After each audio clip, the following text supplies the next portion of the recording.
right. Good evening and good afternoon. Welcome to the Russell, A Place of Promise, or RPOP, Black Wealth Building Summer Learning Series. What is guaranteed income and universal basic income? That's what we'll be discussing this evening and this afternoon. My name is Cassandra Webb. I am the Director of Innovation and Research for Cities United. I will be co-facilitating with Maya White, our Senior Associate of Innovation and Research for Cities United.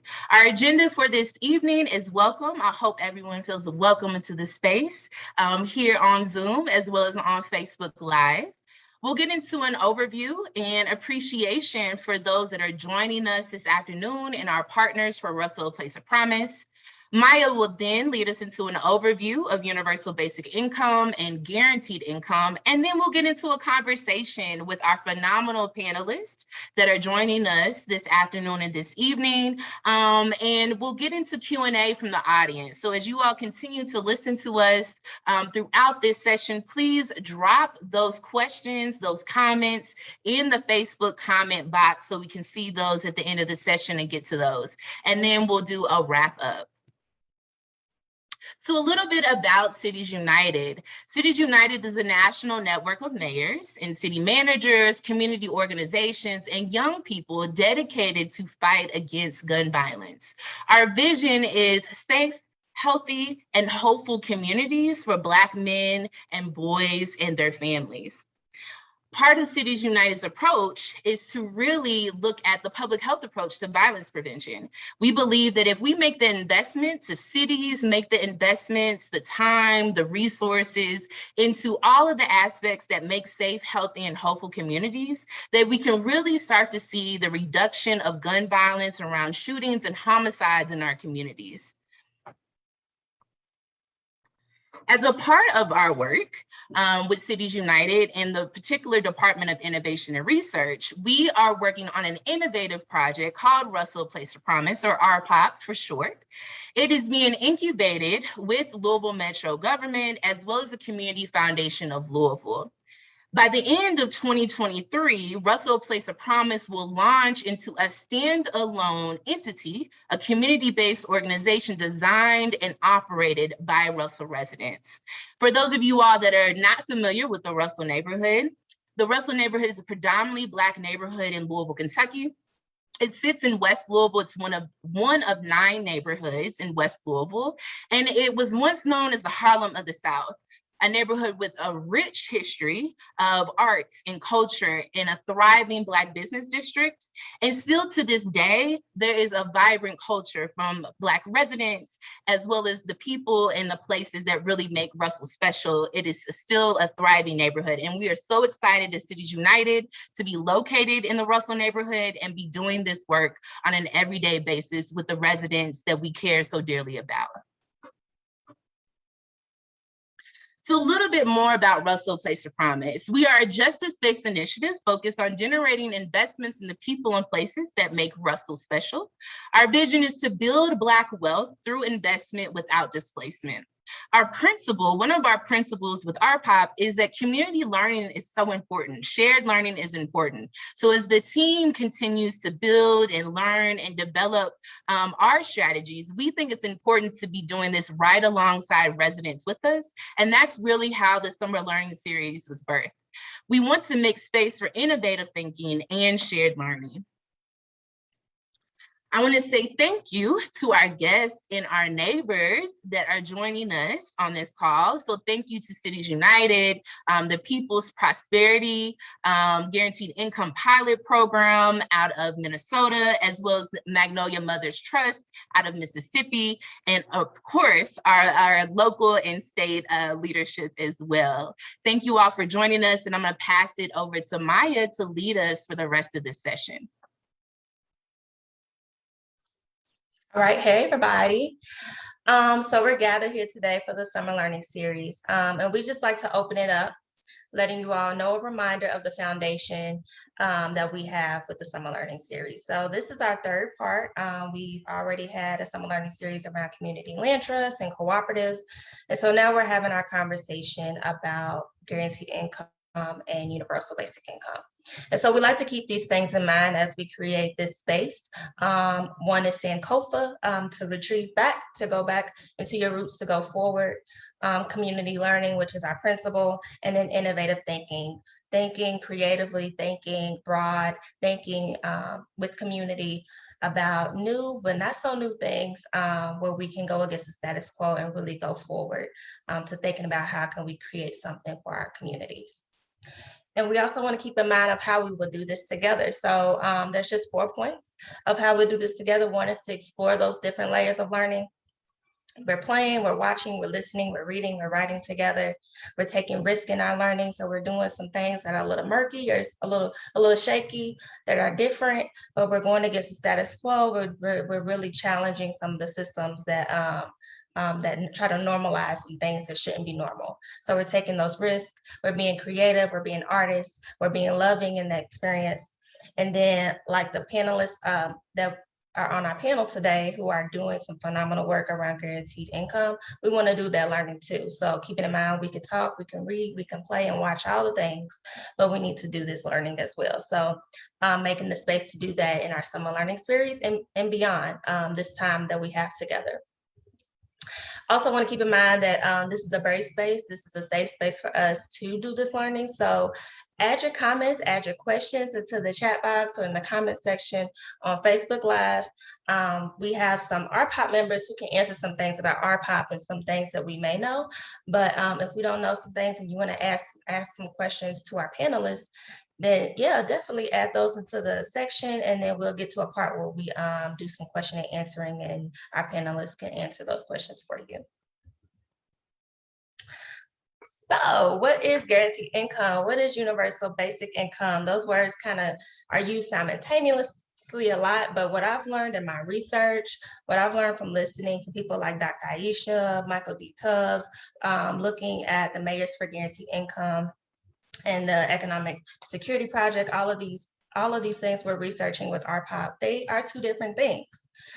Guaranteed income, what is it? It is a system of recurring cash payments with no strings attached, with the long-term goal to raise the economic floor and dismantle the systems that perpetuate poverty.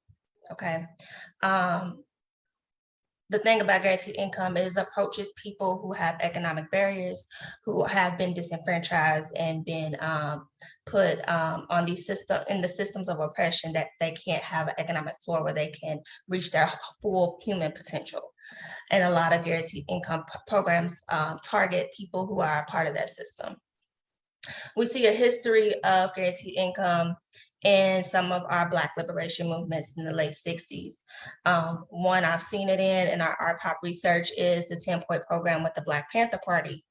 So there's 10 points that the Black Panther Party wanted to approach the United States of America with in their goal to Black liberation. And the number 2 point was, we want full employment for our people. We believe that the federal government is responsible and obligated to give every man employment or a guaranteed income. So we see that language there.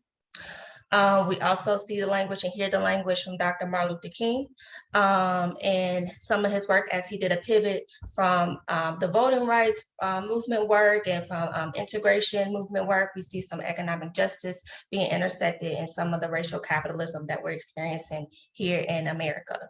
And we also see it explicitly in his last book, which was published in 1967, called Where Do We Go From Here, Chaos or Community? So you can find that language about guaranteed income from Martin Luther King and Black Panther Party. And yes, using those two in the same sentence because they wanted liberation for Black folks. And then, so then we have the question, well, what's universal basic income? I thought it was the same thing. Well, no, there's a difference. I've learned about this from a conversation Dr. Aisha and Michael D. Tubbs had with Stanford. And so as I've heard and read about more about universal basic income, it is a system of recurring payments that guarantee every citizen receives a set amount of cash income with the goal to alleviate poverty and eliminate the need for additional social safety programs. So an example that was used in that conversation, say for instance, you have 2 households that live next to each other. They're neighbors. One has $1,000 annual income. The other has a $30,000 annual income. Say $30,000 annual income has extra benefits that needs to support them, help have a sustainable life. Medicaid, SNAP, Section 8 disability. These are social safety programs. Okay, the government says everybody receives $1,000. We put it in the budget. We're eliminating these social safety programs. Everybody should be good with $1,000. Well, if we have UBI, these social safety programs have to go, then we see our people, our neighbor who has this $30,000 annual income going deeper into a hole because they don't have some of the support from their benefits that help them have food in the house, maybe buy their prescription pills and be able to go to the doctor on a weekly basis. And you see this household that has $100,000 who are actually benefiting more, and a benefit that they may not even actually need. And so you see this kind of difference. And how somebody had explained it to us is universal basic income is more of the equality versus equity, which is more of the guaranteed income. Guaranteed income is meeting people who have been disenfranchised and really approaching them in an equity stance, where universal basic income is approaching it in a more equality stance, that everybody gets everything, but everybody doesn't have everything at this moment. And so we're trying to get to a place where universal basic income can be a thing, but we don't see that happening too soon. As we know, things are not on an equitable playing field. So we're reaching more towards guaranteed income, and we're talking to some of our panelists that have done that, that are doing that work. And so a lot of our research, as programs are continuing to flourish out, we're looking at the mayors for guaranteed income that are doing this work, working with mayors across the nation that are wanting to implement pilot programs into their cities. We'll talk about one in St. Paul, Minnesota today with Mayor Melvin Carter, but here's some other examples that are happening. And these are just from cities that are doing the work of guaranteed income. There's also community-based organizations that are doing the work, which we'll hear from one today. But just to keep in mind that this stuff ain't new, as we already mentioned, but it's not something that we can't do. So we have some examples here from all the way from the West Coast to the East Coast, from the South to the North. There's possibility, and the possibility is being researched and looked at. So we're appreciative of Mayors for Guaranteed Income and Michael D. Tubbs for really putting out this work and starting this work a few years ago, and also for implementing to do these pilot programs, so we can create that data and that research so we can present it to federal government, to state government, whomever we need to make sure people can be able to live some substantial lives with guaranteed income. So that's an example there. And you can, I'm sure somebody's putting that link to Mayors for Guaranteed Income in the chat box, so check that out. So I'm so excited. I'm a researcher. I've been researching and reading and listening to a lot of people, and now they're on this panel together. So I'm really excited. All of our guests are innovative. They're Black, they're unapologetic. And I didn't say that word. Somebody said that word in their bio. So I can say that they're dope. They're true to really dismantling systems of oppression and holding these systems up to the work that they are not doing for our people. They're really inspiring, and they're doing the work. So I'm excited to be in the space with them. I'm just going to give you a little information about all of them. We have Anthony Smith with us, and Anthony Smith is the executive director of Cities United, a national mayor-led initiative focused on eliminating the violence in American cities related to Black men and boys.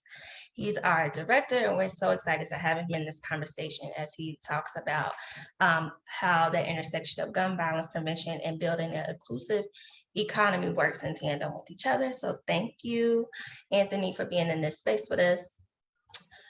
Next, we have Dr. Aisha Nyandoro, founding Chief Executive Officer of Springboard to Opportunities. She uses a radically resident-driven approach to end generational poverty. She's both deeply practical, strategic, and very impatient, launching the very first of its kind guaranteed income program for single Black mothers in the history of the United States, the Magnolia Mothers Trust. Thank you for being here and doing your work. We appreciate you and your spirit. Next, we have Mayor Melvin Carter, the 46th and first African-American mayor of the city of St. Paul, Minnesota's capital city, a fourth generation St. Paul resident. Mayor Carter leads with an unapologetic equity agenda since taking office in 2018 and has done a lot of phenomenal work in those 3 years. And we're excited to have you here with us today. And then last but not least, we have Representative Attica Scott. She serves as Kentucky House District 41, where she is on the Education, Elections, Constitutional Amendments, and Intergovernmental Affairs, Judiciary, and the Natural Resources and Energy Committees. In 2016, Representative Scott defeated a 34-year incumbent to become the first Black woman in nearly 20 years to serve in the state legislature. First of all, we have a lot of firsts on this panel. And so I'm even more inspired as I'm reading those words. So thank you all for coming into this space with us. We're gonna stop sharing the screen and see their faces. How are y'all feeling tonight? Inspired and good. And educated. Thank you for laying it down like that for us. Really? I was like, Maya did all the homework, listened to all the talking points. I was like, yes, sis, get it.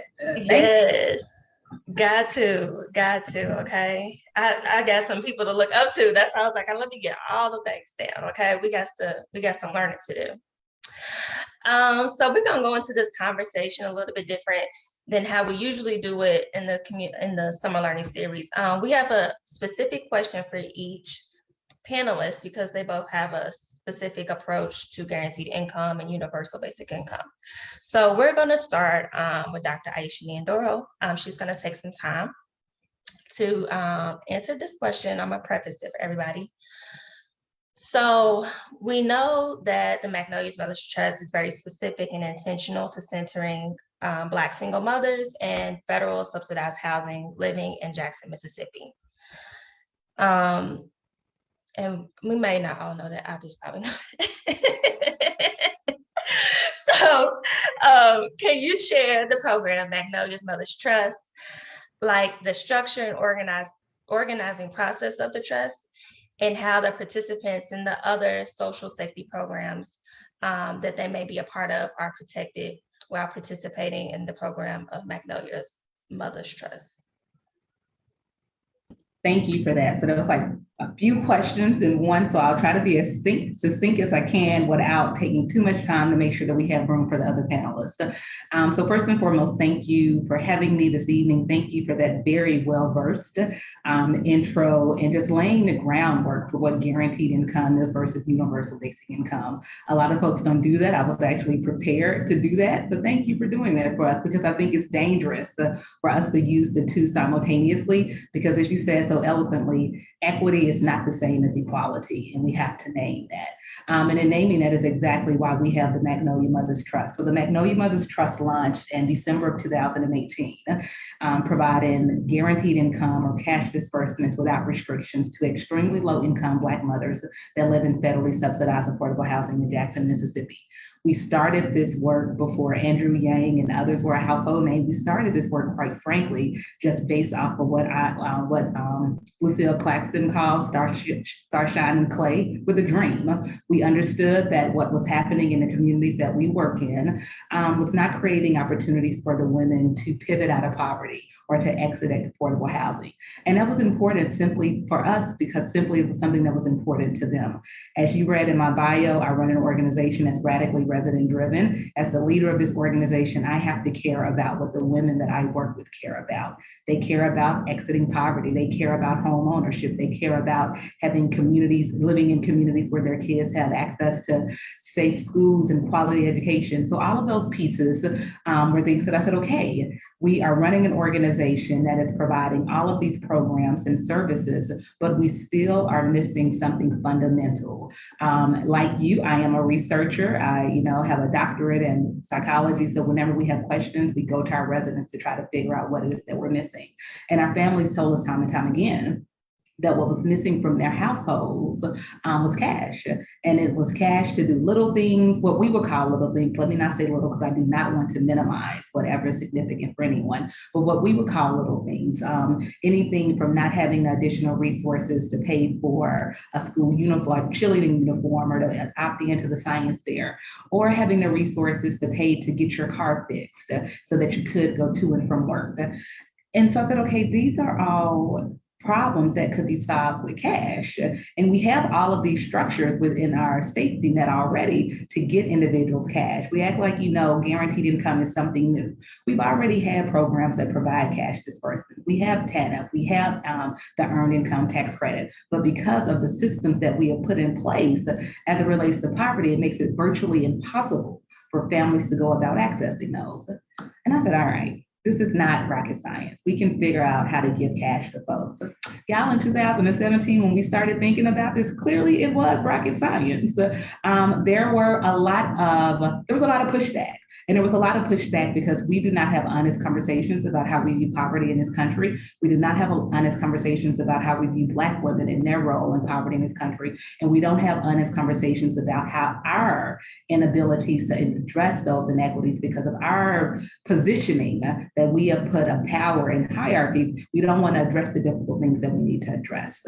And so that's why we have poverty, and that's why we have Black women who have been systematically harmed by the inequities that exist in our community so often. So we said we are going to be very intentional in naming a theme. We are going to name that we are going to give Black women that have been harmed by our social safety net, that have been harmed by the narratives that we have put in place that they did not earn, that are not theirs.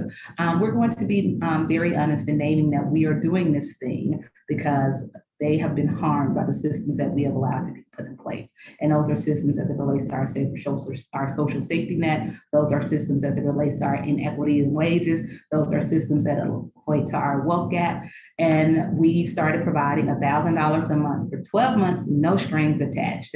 In essence, doubling the income for a lot of the women that we work with. And when I say work, doubling the income, let me be very clear. These are individuals who work. We have this narrative that folks are not working. People are working 2-3 jobs. We are in Mississippi where our federal minimum wage is still $7.25 an hour. Last year when this pandemic first started, we started singing this song that we're all in this together and everybody's essential. Clearly that was a lie because we did not boost people's wages and we did not pay our essential workers what they needed in order to have successful lives. And so we even doubled their income. And not only are we doubling their income, we're saying that we trust you. It's about agency and dignity. We are saying that we are going to give you these resources to do whatever it is you need for yourself and your family. You don't have to report back. You don't have to show us receipts. You don't have to ask for permission to do anything. It is not my responsibility to tell you what it is that you need for yourself and your family. I don't want people checking me and telling me what I need for myself and my family. So how dare I do that to you? And so that's what the Magnolia Mothers Trust is. We were very clear that we were going to challenge the paternalistic nature of our social safety net, and we were going to begin to have different conversations about who is deserving of help and who is deserving of dignity and who is deserving of trust. And we were going to be honest about the conversations that we need to have as it relates to our social safety net and how that social safety net is not safe for a majority of us and it's not helping a majority of us. We've been doing this work, like I said, since 2018. We're sort of OGs in the space of guaranteed income now. It feels good to have all of these homies that are coming to the party. Since we started in 2018, we have now supported over 220 Black women with $1,000 a month for 12 months. Once again, that's $12,000. Y'all, if y'all want to know how hard it is to raise $12,000 to get a Black woman, we can have that conversation a whole other day. That will take much more time than we have for this panel. But not only are we doing it for our moms, we also are we also are investing in the babies. So we open up children's savings accounts for every kid of one of our Magnolia mothers, and we see those accounts with $1,000 because we are investing in our moms now, and we're investing in the futures of our kids. And we know that research shows us that as little as $500 in an interest-bearing account creates opportunities for kids to not only go to school, but to be successful in school, because it's not about the amount of money, it's the fact that someone actually believed in their education and their future enough to invest in them. It's that someone saw them and began to tell a different narrative about what was possible for themselves in their future. So that's the work. One more thing, you said, okay, what's the frame? How do we do this? I run an organization that's radically resident driven. Everything about Magnolia Mothers Trust was created by the women with whom I work alongside. This is not my work. I am very clear that I am just a vessel from which the work is to come through. In 2017, when we first started doing this, I would not have said, oh, yes, let me go figure out how to create more stress for my life and give people money. Y'all, I got a 3-year-old. I don't need no more stress. I am old with a 3-year-old. I don't need any more stress. I'm going to have a 10-year-old. So there's a whole that gap. So that 3-year-old barely got out of heaven. So I got enough stress. But it is an inclusive process. Our moms helped design every aspect of the Magnolia Mothers Trust. They were the ones who told us how much money they needed it to be every month. They were the ones who told us the amount and the duration of the program, which is why it's 12 months rather than what we're seeing internationally of 18 months or 24 months and those things. And they also help us design the other supports if they want other supports and other opportunities that they have for engagement with the cohort. So that's a little bit about the work. It's been beautiful, it's been dope. Some of the things that I won't get into what we're learning because what we're learning is basic. What we're learning is the least sexy part of cash. You give people money, they do well with the money. That is common sense, y'all. It's elementary. The pieces of the work that we're learning that we actually did not begin to have conversations about until last year is how individuals are able to show up differently in their lives and how they have joy.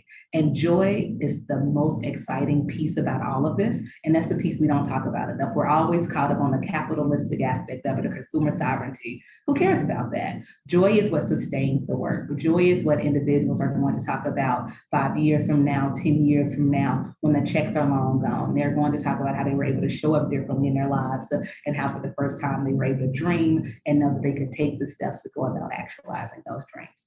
Y'all, I said I wasn't gonna talk long and I talked like 10 whole minutes. I'm sorry, Maya. No, that's what we need. That's what we need.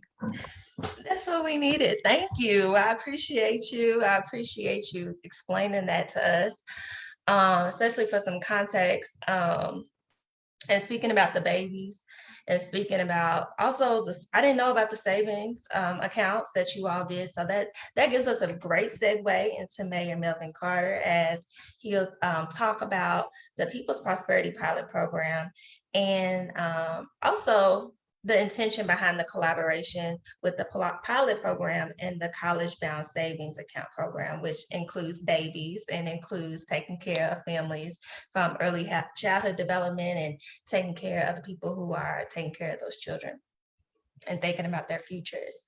Mayor Melvin, if you need me to restate that question, I can. Can you share the People's Prosperity Pilot Program and the intention and collaboration with the pilot program and the College Bound Savings Account program that you're doing in St. Paul?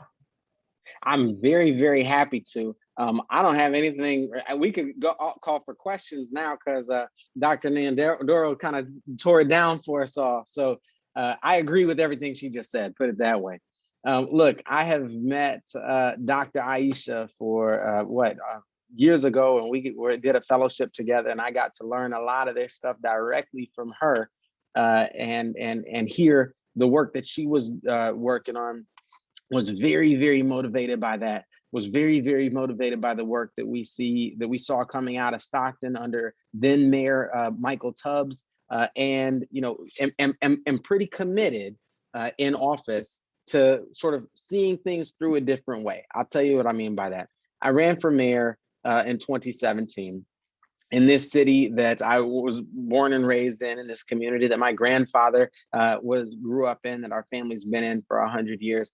Ultimately, because it felt to me like this city had a higher promise, that this city had a higher potential than not only that we're ever performing or realizing, but then we're ever even endeavoring, ever even attempting. And I think, and I'm just starting to figure this out, frankly, that the tie that binds a lot of the stuff that we're doing, from raising the minimum wage to eliminating late fines in our libraries, to investing in affordable housing, the tie that binds a lot of the things that we're doing is to reimagining our public safety systems, is rejecting the traditional notions of city building. The traditional notions of city building, Maya, center around really two core strategies. One is a public safety strategy that's all about sort of identifying the quote unquote bad guys and chasing them out of town. And then the second one is identifying potential in people and businesses and workers who are out of town and luring them into town. It only recognizes problems within, and it only recognizes potential without. And I think in as much as we saw people protesting the murder of George Floyd last year, they were protesting much more than just police brutality. They were protesting all of the systems, the legal systems, the political systems, the economic systems that are supposed to be here to protect us, but that we can see with our eyes that they're actually hurting us. And I think exhibit A of all of that is a 2020 in which all of the people we knew saw layoffs and hours reduced, and saw their families in economic crisis while our country experienced record-breaking stock returns. That is a case in point that our economy is just absolutely broken. So we came in office, say, you know what, we're going to invest in our residents. We're going to bet on our children. We're going to bet on our families. We're going to bet on our workers every single chance we can get, every single chance we get, with the knowledge that it's going to produce a dividend for us. And so we created an Office of Financial Empowerment to say, not just how do we get businesses in our community as a part of our and lure like job creators, quote unquote, into our community as part of our economic development strategy, but how do we help families make money work for them? Within our Office of Financial Empowerment, we created, and this would have been all exciting if Aisha hadn't just stole all the thunder out the whole room, but we created a college savings account system in St. Paul that starts every child born in our city, every single child born in our city, with $50 in the college savings account. And we are super excited about that. Research tells us that children from low and moderate income families who graduate from high school with a little bit of dollars, literally between $100 and $400 set aside for college, that they're 3 times more likely to go to college. And when they do, that they're 4 times more likely to graduate. So Maya, I was on a comedy show a couple of summers ago, and the comedian goes, $50 for college, huh? Well, that might not be enough. Boom, ching, right? As a laugh line. But the thing is, it's not really about how much money it is. It's what Aisha just said. It's about the powerful signal that we send to families who think they're on their own, to children who think they're on their own, that they're isolated, that they're by themselves and nobody cares. When we say, no, we care and we believe in you enough to invest in you. So all that is the backdrop. Last year, we launched our People's Prosperity Pilot, our guaranteed income pilot, that provides for 150 families in St. Paul a guaranteed unconditional cash benefit of $500 a month for a period of 18 months. We're working with the same evaluators that Stockton, California did. And by the way, if you haven't seen the outcome, the results, the evaluation results from the Stockton's pilot, you have to read them because they're enormous. And so we're doing this. And I'll tell you, one of the reasons that I'm so committed to this, folks ask me, why are you supporting doing this in a different way? And I don't even answer that question anymore. I turn the question around and I ask them, give me one reason we would continue to fight poverty in the way that we have for the last generation. We are 60 years into a war on poverty. And let me tell you, we're losing. We're 60 years into a war on poverty, and giving money to poor people still feels unusual and strange and new. That's what's insane to me. The last thing I'll tell you this, and as I want to get us into this panel discussion, is this. When my 15-year-old daughter was born, my family was on WIC, nutritional supports for women, infants, and children.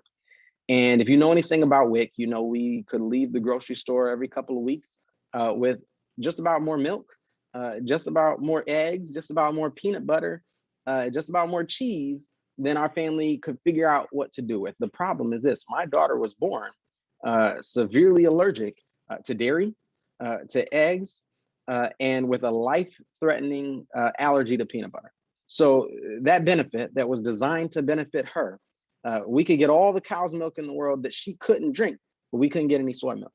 We could get all the peanut butter that would risk her life. We couldn't get any almond butter. That's what happens. That's what we do when we create these policies that say, we in City Hall, we in the Capitol know more about what your family needs than you do in your own home. We create policies that hurt families, that destroy children, that destroy the same communities that we're saying we want to lift up. That's the exact same phenomenon as when we see a sworn police officer who's supposed to protect us hurting one of us. So this is all about shifting our approach to the economy. This is all about shifting our approach to how we build our community. And just the same as if I believed in some stock or some company, I would call my good friend and say, hey, you got to put all your money into this company because it's going to produce a return for you. It's going to produce a dividend. What we're doing in St. Paul is putting all of our money into our families, into our children, into our workers, with the knowledge that that's the best route towards the bright, amazing economic future we all hope to for our city.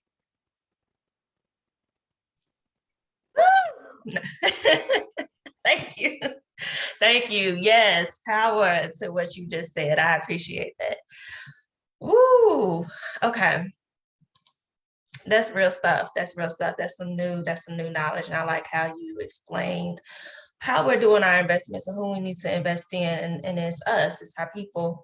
Mr. Anthony Smith. This next question is for you. And I think it's a great pivot because a lot of work that we're doing with CU now is we're addressing public health. We're addressing how to reimagine that public safety. And Mr. Mayor Carter just explained what that looks like and who we're investing in. So if you can just give us an answer to this question: how can guaranteed income be a tool for creating safe, healthy, and hopeful communities? And how does this tool tie into CU's solution area of building an inclusive economy for preventing gun violence? Yeah, so thank you, Maya, and thank you all for giving me time to be in this space. Was glad that you put me before Representative Scott, because I would have had to follow behind all three. So I'm just glad to be somewhere in the middle of this conversation. And again, Maya Dua, thank you for laying the groundwork and the foundation for this. I think this is an important conversation for us to have. Have been really watching, as Cities United supports mayors all across the country. And then when Mayor Tubbs rolled out this guaranteed income and really started talking about it, questions started popping up, and I started texting them and having conversations around, what if we were just a little bit more intentional about who received those dollars?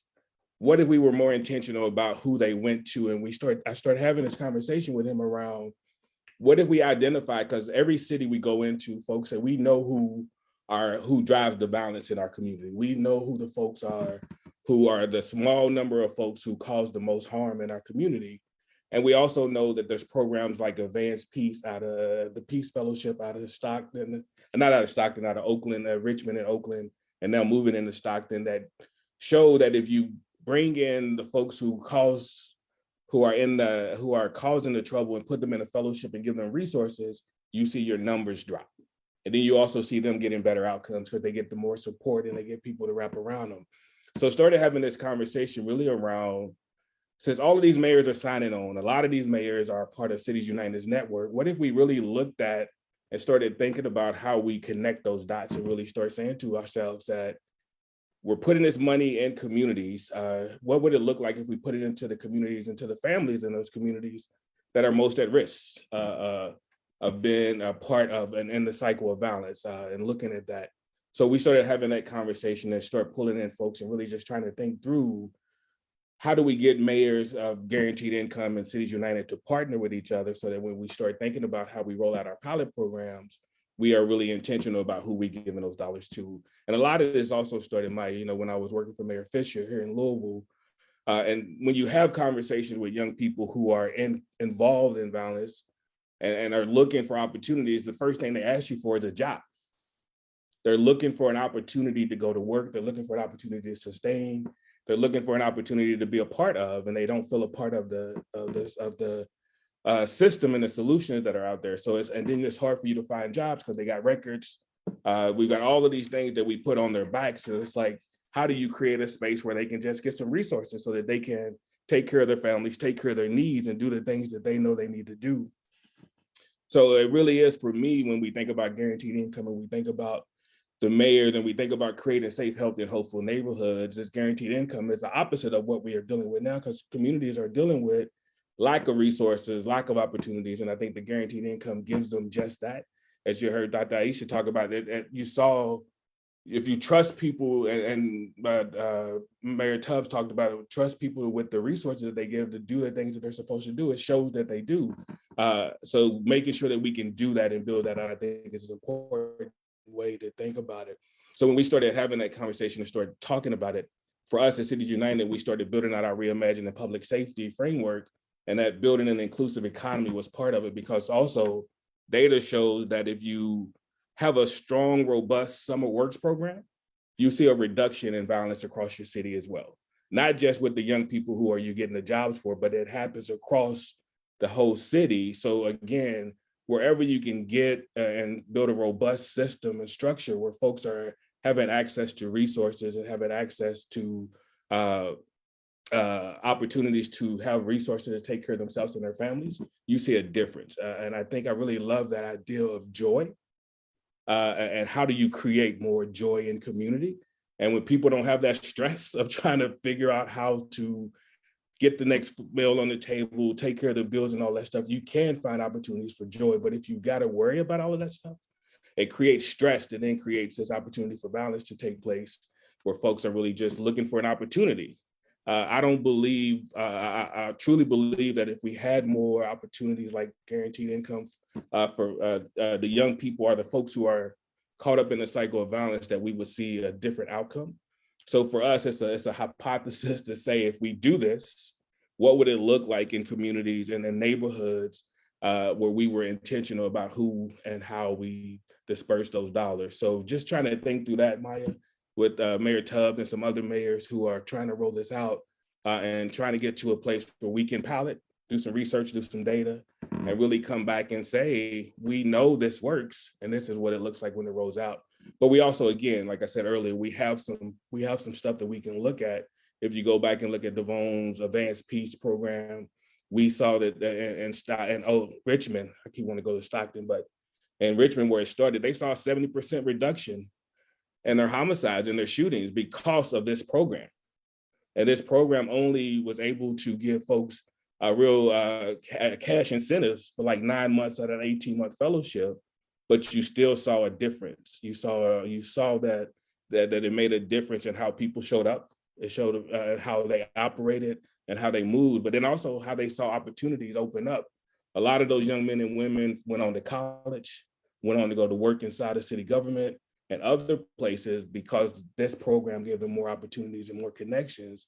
But just having that relief of not having to worry about where you're getting your next check from also plays a big role in that as well. So I just think, if we can really tie all of this together and really create a space where we're intentional about who and where we put the resources at, we will see a difference in the neighborhoods that are most impacted by community violence. And then that's how you create more safe, healthy, and hopeful communities. Thank you for laying that out for us, Anthony, and laying out how we can approach our cities and our mayors and the people we're connecting with to start doing this work. That gives us a great opening to Representative Attica Scott as we're thinking about implementing this and approaching this with Congress. So in answering the question that I'm about to ask you, how can Congress and the Kentucky House of Representatives support a guaranteed income program for families in Kentucky? Why now? Thanks for that question, Maya. And really, I feel like the why now has been laid out. I mean, Dr. Aisha and the amazing work that you're doing in Mississippi. Please give my love back if you know my friend Cassandra Welchland at the Mississippi Black Women's Roundtable. Please give her a shout out for me. But as someone who was a single mom, who I would say one of the most heartbreaking things for me was not being able to help my kids pay for their college education because I was still paying off my student loans. What y'all are doing, and you as well, Mayor Carter, for our babies, for our kids, is phenomenal. Like, they need to know that they have a chance out the door should they choose to go to college. And that's what you're doing for them. So thank you so much for that. And also Mayor Carter, for you showing the political maturity that we need to not only have these conversations, but to take action. I think part of what I heard and what you were saying is for too long, we didn't have that political maturity to say that we can actually do something about poverty. We can. And we have to have the political will. So thank you for that. And of course, always to my friend, Anthony Smith, who actually was the person who I first was introduced to Mayor Tubbs through. I think I probably was seeing you post about him on your Twitter feed. And I was like, I gotta follow this brother because he's doing some good stuff. Thank you all so much for what you bring to this conversation. I will say that I started working with RPOP, Russell Place of Promise, last week on a piece of legislation at the state level to look at a universal basic income, working with Anthony, Miss Jackie, Teresa, Maya, Cassandra, and a whole bunch of other folks took a look at our draft bill because it's important to me to work in community on legislation like this and to hear back from folks. So y'all gave some good feedback and we're working on addressing that feedback. To your question, Maya, about why now, we should have done it a long time ago, right? People have been struggling with poverty. It's not new.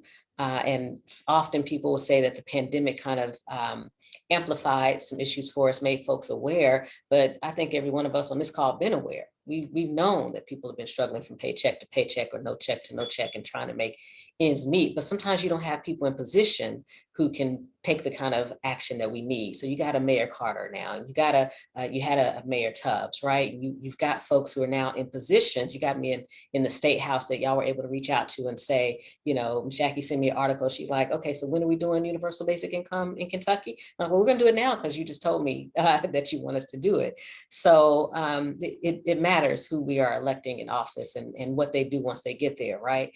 And so we are working on a piece of legislation, as I mentioned right now, and we're calling it the Kentucky Universal Basic Income Program.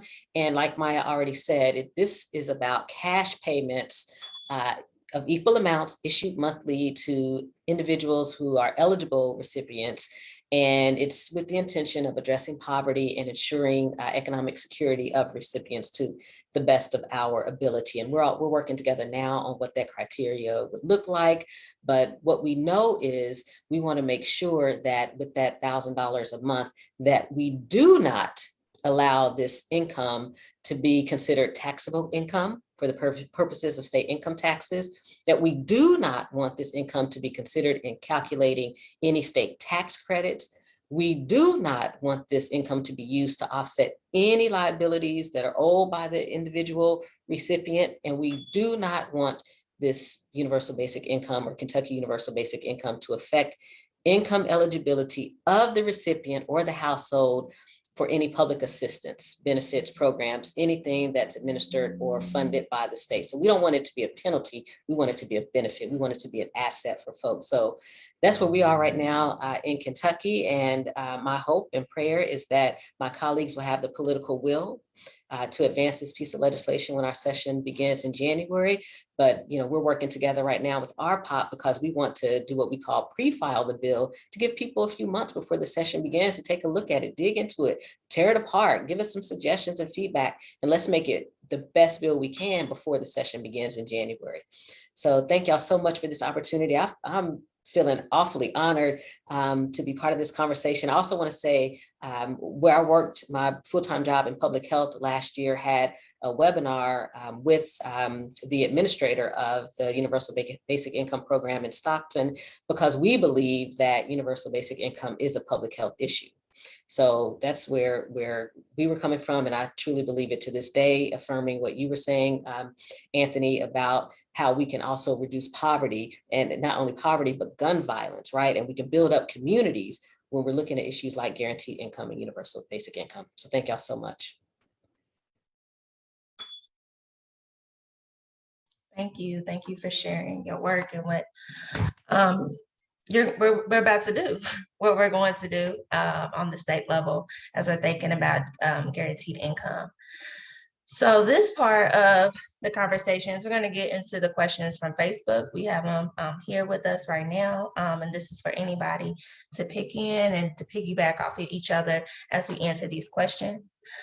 We have 3 quick questions already. The first question is, How will UBI guaranteed income increase life expectancy?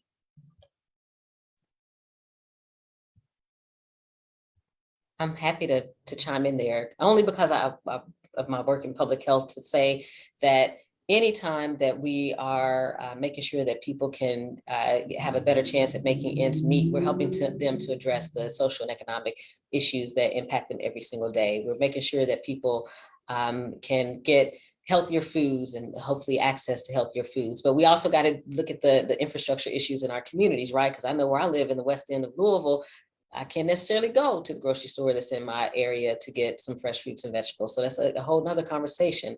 But we're also making sure that people have some more money in their pocket to be able to get on public transportation, which is a big issue where I live, to get to dental and doctor appointments, right? To participate in their child's school. I know my parents were on the bus coming to my school for events and activities, but if you can't afford bus fare because you don't have the money, that's a barrier. So universal basic income will help break down some of those barriers. Public health is mental and emotional health. To Anthony's point about joy, if people can't experience joy, a part of that joy is being able to support your kids, support your family, take care of yourself, then the opposite of joy looks like despair. And so if we're providing this monthly income, this infusion of cash for folks, we help them to realize what joy looks like and to be able to meet their economic and social needs. Mm-hmm.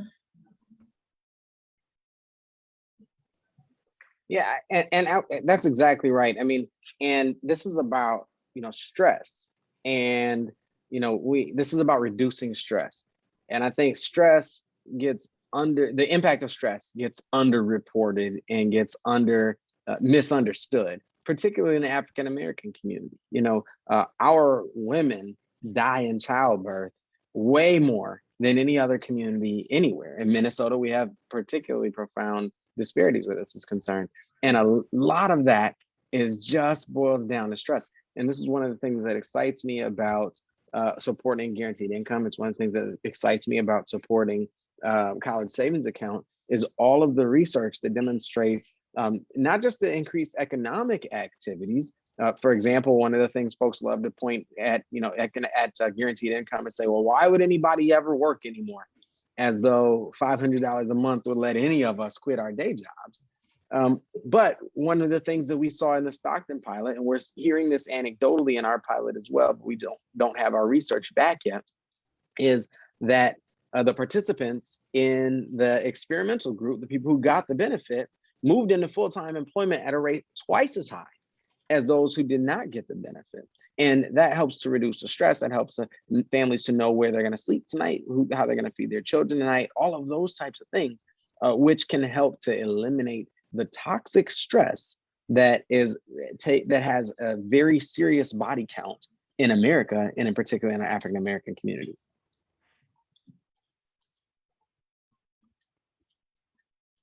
All right. So we're gonna go to the next question. Dr. Neandoro is gonna wave goodbye to us as she moves forward, but I wanna say this last question. As we think about being a conservative state, this question was not in Facebook. I'm gonna go back to this question because we're in a conservative state of Kentucky. And a lot of things that have came up is this is so radical. Oh my goodness, like I don't see us doing this. It's very liberal, and liberal or die, how it can be scary. It's an idea that's too far out. What do you do when cities or programs or mayors say that this concept is too far out? And what is your response and pushback if you were to experience that controversial conservative response to guaranteed income? So I'm in Mississippi. I don't think Mississippi is any less conservative than Kentucky. So let me just put that out there. And what I say to that is that we lack radical imagination, and our inability to think differently and think about what is necessary in order to support individuals should not prevent that thing from happening. So I say figure out the workaround. Like I said, we started this work in 2018. When we started, I had a pilot of 20 women, and that's only because that's the resources I could raise, because individuals could not get out of seeing what was possible. They could only see the obstacles that were in front of them, and they could only tap into the very limited narrative about what they had, about what could be, and the only very limited narrative about what they had, about what had been. And we all know that's not true. We have a beautiful footprint of what is possible when individuals say enough is enough, and that's because you cannot imagine a way forward. I can imagine something differently. All of us on this panel are African Americans, and we are all from people who were able to imagine something differently amidst the odds. So just because others cannot move with you towards a land of opportunity and tap into their radical imagination, don't mean you don't have to. You get you some individual private money and you do whatever you want to with it. And when people say it can't be done, you say, watch me with my individual private money. And you go do the thing. Appreciate that note.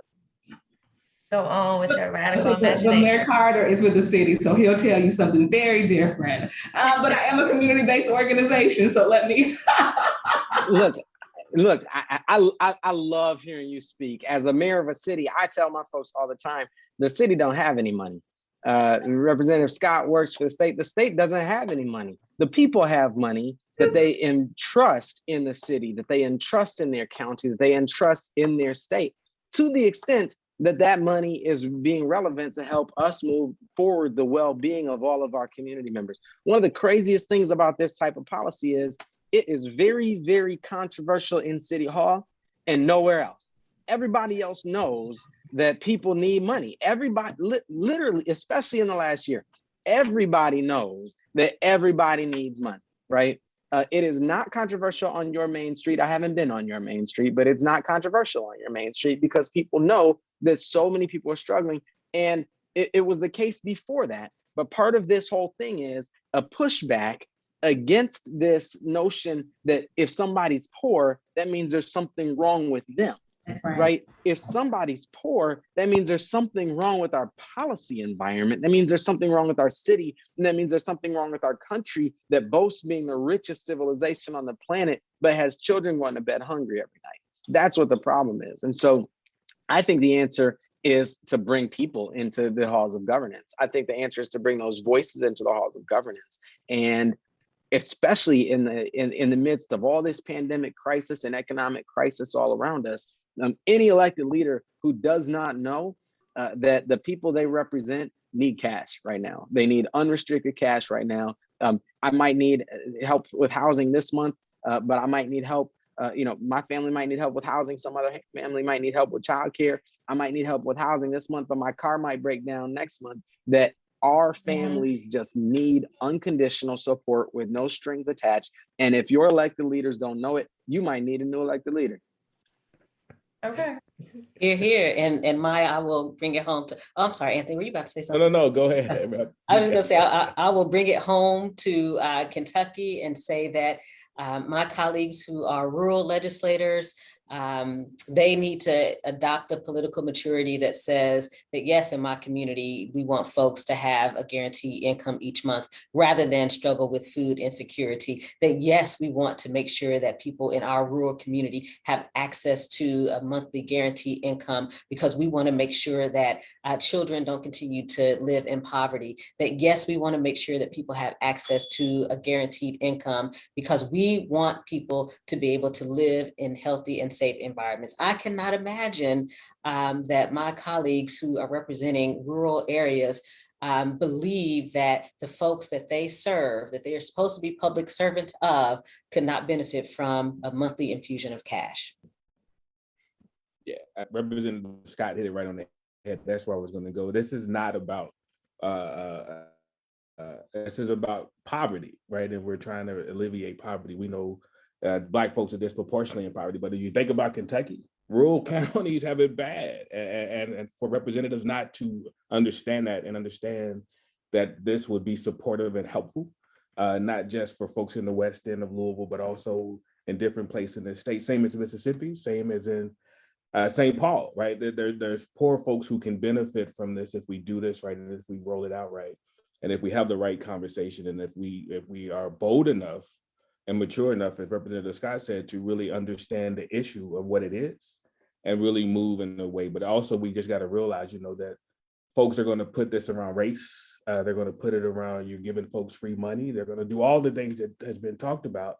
But we've got to be able to understand that that over the last 18 months have showed us that we just don't pay folks enough for one. You can see that's why wages are going up all across. Folks are trying to pay you $15, $16 everywhere you go now, which was a fight, as Representative Scott knows, for decades. But now it's here because people understand that folks need more resources to be able to just come to work, to be able just to participate in what we want, as what we say folks should be able to participate in. So I do think there's got to be more education in community of what this is, but also more education of legislators so that they understand, just as you did when you started this conversation, what's the difference and what this is about. And this is really about not just equity. This is about justice. This is about right and wrongs. This is about creating space for folks to really be able to participate fully in what we call the American dream. And this is what that's about. So just making sure that we can educate people on this topic and on the subject so that they can really talk about it. And I think with the bill that Representative Scott is posing, it's like there's going to have to be some support. We know that every time a bill goes up in Frankfurt, if we want to stick to Kentucky, and I'm sure it's the same everywhere else, there's got to be support behind it. And it's not just the person who files it. They've got to have support from across the state to really get it through, actually, well, to get it heard and then get it through. So there's going to have to be a ground game built too. And Mayor Fisher and Mayor Lexington and other mayors can start that conversation and be helpful because then there's some support behind it. If they see local mayors doing it, then we can take it to the state level. So I just think there's a ground game that we got to put out and play to really move this agenda forward. And I think we got to continue to lean on mayors of guaranteed income because they are leading the way. They have data, they have research, they have proven the points in a number of cities, and they're doing it different ways. And so we can be creative and innovative, but we can always point to and say, if you want to do college savings, check out what Mayor Carter's doing. If you want to do direct payments to folks for $1,000, see what they're doing in California. So there's all of these models out and they're working and it's hard for people to say it doesn't work anymore because it's been proven and it's going to be proven over the next 3 years. And it's going to be hard for folks to walk away from the research.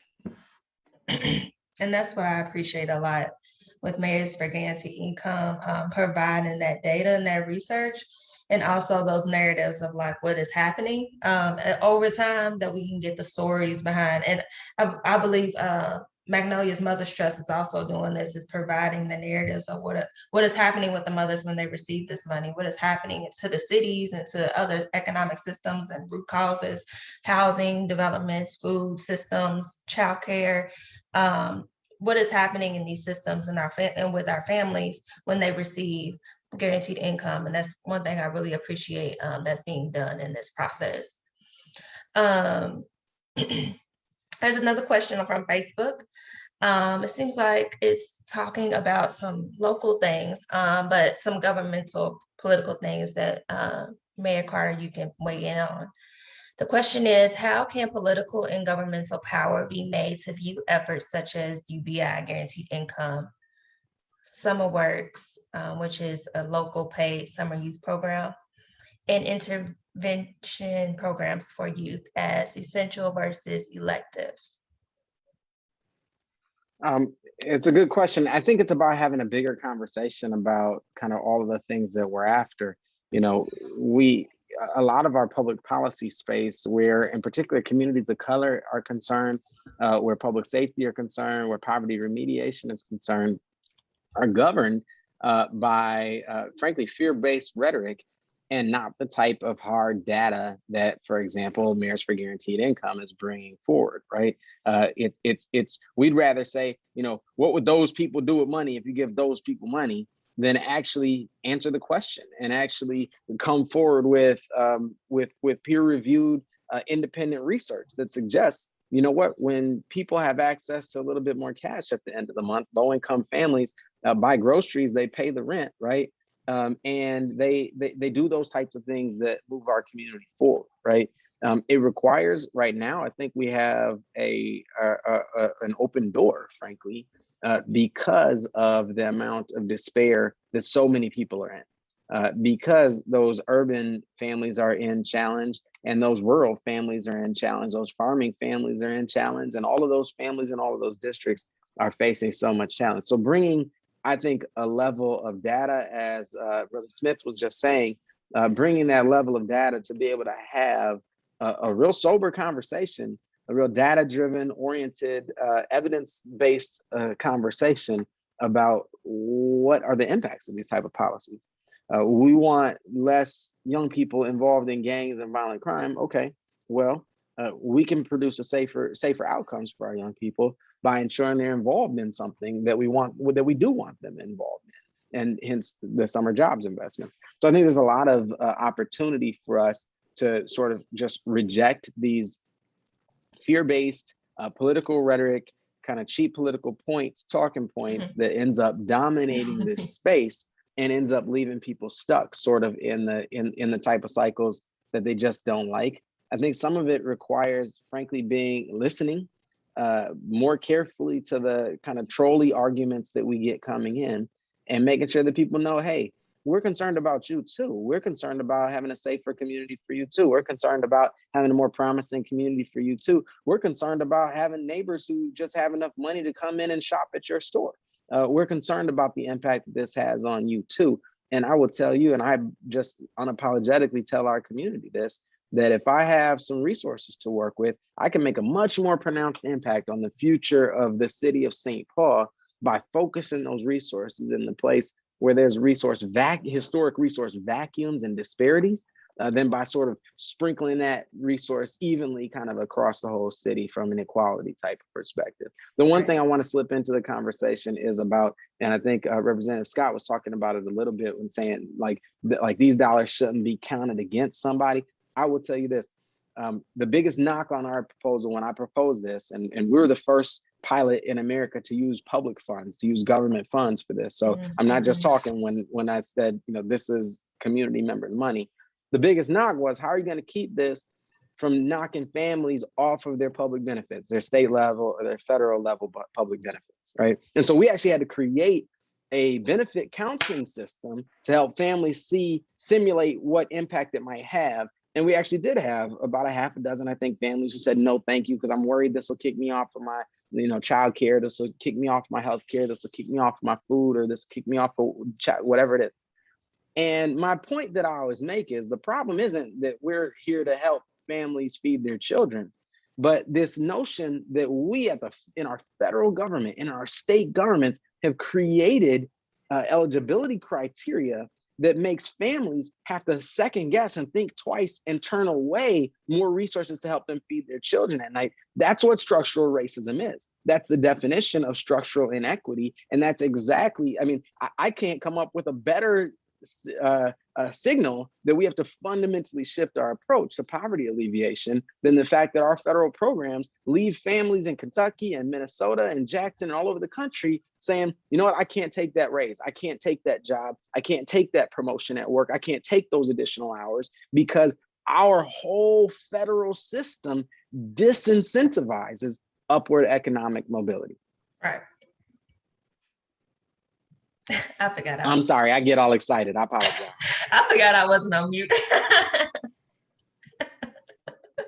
No, exactly right. Can I add to that, Maya? For me, and I think Mayor Carter hit it in his opening remarks, it really is not only how we reimagine public safety, but how we redefine it. Because all of those things are public safety that they're asking for. They should not be elective. It actually is the things that keep us safe, healthy, and hopeful, right? So making sure folks have access to quality jobs, folks have access to livable wages, affordable and safe housing. All of those things are what public safety is. We have too long boxed public safety into law enforcement, jails, detention centers, EMT, and fire. Those things are important to a city, but those things are reactive to the things that we are talking about right now, right? So we can do this preventive and intervention work with these resources, you would have less need for all of the other things that we call public safety. So it really is just, as a country, we've got to just redefine what public safety is, and we got to redefine it in a way that talks about all of the things that we've been having a conversation about. And even the question, summer employment for kids should be automatic. We shouldn't have to figure out how to get that done. Kids want to work in the summertime, they should have a job in the summertime. And if they can't go get it at a company, then the city should be able to find something for them to do.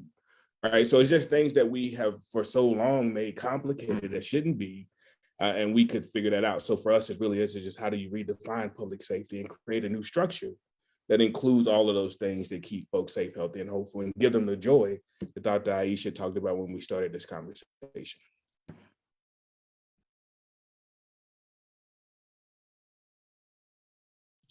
Thank you for sharing that part, Anthony. And thinking about like reimagining and kind of redefining how we're using some of our tools. I remember you talking about Mayor Carter using federal funds for the program. Can you talk more about that? What federal funds that you use, and how long did it take you to get the pilot up and running in that process? Yeah, I appreciate the question. We leveraged CARES Act dollars to get that started. And I'm really glad that we did, because there's a significant number of cities who are in our Mayors for Guaranteed Income partnership, national network, who have used the case that we made to be able to leverage American Rescue Plan dollars to launch their pilots as well. And so it actually didn't take us that long. We try to move pretty swiftly within our administration and say, you know what, when we have an idea that we know our community members need, let's not sit here and sort of, kind of beat the bushes to death and, just sort of talk about it. Let's be about getting the resources to our families. And so I think it was about a month maybe from the time we publicly proposed it to the time that we passed it. Another month after that or so, as our families, as our department, our Office of Financial Empowerment staff selected the families, did the process to help kind of onboard folks and kind of created the rules around it.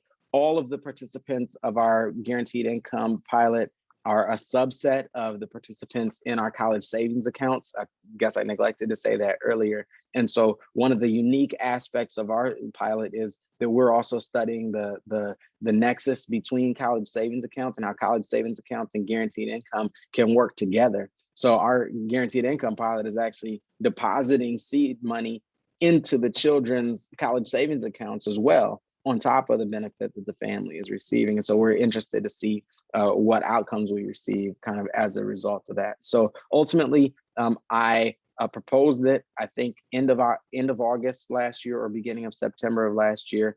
And our first payments to families went out, I think either the end of October or the beginning of November. No, in December, I'm being told. Our first payments went out in December of last year.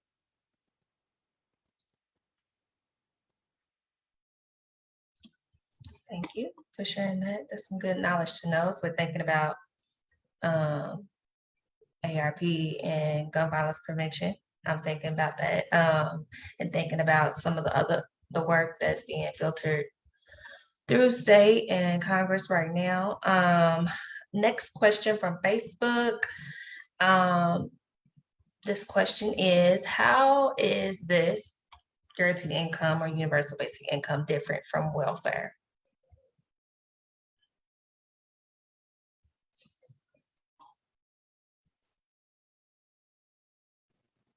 I feel like I'm hogging the mic, so I'm happy to defer that question to Brother Anthony or Representative Scott. I'll just chime in and say welfare is designed to meet the basic human needs of individuals and families. And welfare should promote, as Anthony has said to us repeatedly, joy, happiness, right? Hope. And so for me, a universal basic income here in Kentucky would promote the general welfare, would provide people with a sense of hope and joy, and to know that they are cared for and cared about by their government at every level and by their neighbors. I mean, if you want to compare it to welfare, I don't know that there's necessarily a comparison, but what I will say is that it's a need, it's a necessity to have a universal basic income. I think the only thing I would add, I think it does not come with some of the restrictions. When you think about the guaranteed income, it does not come with the criteria and then also the added structural things that you got to do to continue to get your welfare. So I think the process is a little bit different. But I do agree with Representative Scott. I think it's an add-on to those who are on welfare so that they can move out of that state. I do also think, as Mayor Carter talked about, the system is designed to keep people down.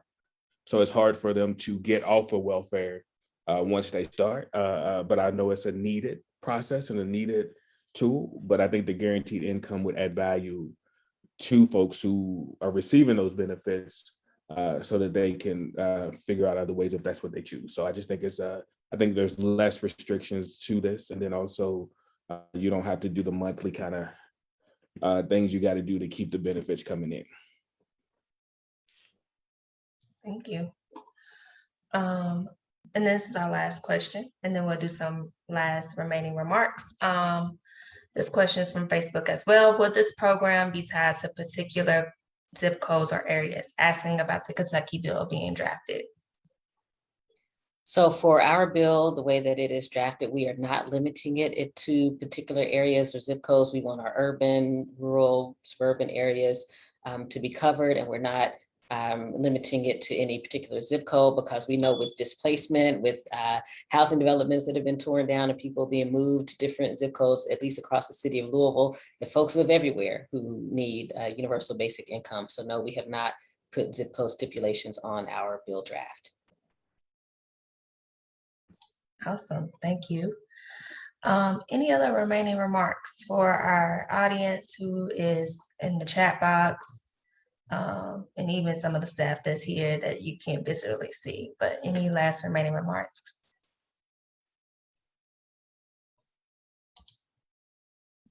The only thing I would add is just to support, I think the bill that Representative Scott has out for those who are in Kentucky represent. If you're thinking about if you're in St. Paul, make sure you say you agree and you support what Melvin Carter's doing. I think it's that, right? It's there. Educate yourself about it, but then support it and understand that it's going to benefit us all, not just those who are receiving the benefits, right? So just making sure that you understand the differences that you laid out, Maya, what this is and what it's not. But then when you see it coming out, make sure you support those who are being bold, who are being mature, and who are moving an agenda that's going to really create space for us to move folks out of poverty. So I just think support the folks who are doing the hard work. Mm-hmm. Yep. And I think I have two things. I see Teresa asking, what would you say to a local government or state thinking about doing it? I'd say this, look, we launched our pilot in response to the pandemic. The pandemic, I think anybody would say it was a deeper, more pronounced and more sustained impact on our American economy, our American way of life than any of us would have guessed or predicted before it happened. And if we're going to present something as a response to it, then by definition, it will have to be our responses. In order to call it a response, will have to be deeper, more profound, and more sustained than anything we might have imagined a couple of months before that. And then the second thing I wanted to just say is thank you, Maya. You've done an incredible job. Thank you. I appreciate that. That means so much. And then Maya, if I could just say, thank you for this opportunity. I appreciate learning from everyone. I know the last question was around organizing, which is near and dear to my heart. So Anthony, thank you for lifting up the bill that we're working on. Folks, wherever you are, whether it's St. Paul, Jackson, Louisville, Kentucky, wherever you might be, organizing is important, right? That door-to-door work, that getting on the phone, talking to folks, that contacting your elected officials to say, you support this pilot program, you support this piece of legislation, showing up when you're able to at your local hall of government or your state hall of government to say that you support the pilot program, sharing your stories. Stories are powerful, y'all, and stories can move people. We've got the data, we've got the evidence already, right? It's those stories that people need to hear as well to know that we are on the right track. So thank y'all so much. Thank you. Thank you all. I'm inspired. I'm sure our audience is inspired. And if you're going to be continue to be inspired, we have a follow-up event that we do where we come together in community, in person. We got food, we got play cousins, so bring your children to the space. We'll be at Joshua Tabernacle Baptist Church on August the 31st at 6 p.m., where we'll be in the space with RPOP, Metro United Way, and play cousins. And we'll continue to have this conversation of what a guaranteed income pilot program can possibly look like for us if we were to implement one. So please come out and join us there. And then we also have, okay, I'm doing the most. Our home Russell Homecoming Weekend, where we're celebrating the Russell community. So come on back home if you're a former or current resident. If you take Russell as being home, if you played in Russell, if you went to church in Russell, if your granny and them lived in Russell, come back on September 17th. To the 19th, we have like a whole lineup of events. Check out the link in the chat, in the comments, and there's a whole lineup of things happening from Friday to Saturday to Sunday. So come out and celebrate with us, our livelihood and who we are as Russell Place of Promise. And if you're in Minnesota, come too. It's gonna be a whole situation. So thank you all for being here with us, and we hope to connect with you all on the 31st.